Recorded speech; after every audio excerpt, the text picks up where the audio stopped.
تعال احكي لك حدوتة قبل الغدا او بعد الغدا على حسب ما انت هتتفرج عليها.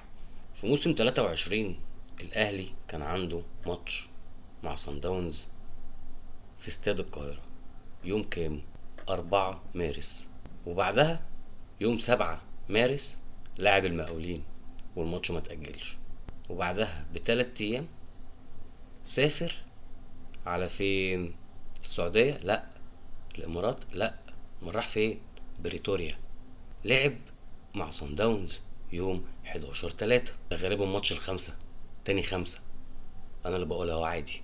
افتكر كده مع بعض كابتن هاني سعيد لما طلع وقال موضوع بيمثل مصر ولا بيمثل نفسه، ده موضوع نتكلم فيه بعدين. اهو جه بعدين.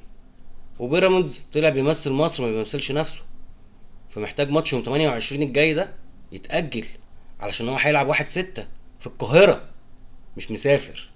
مالكو هتسحبوا استثماركم وتمشوا؟ مع السلامة.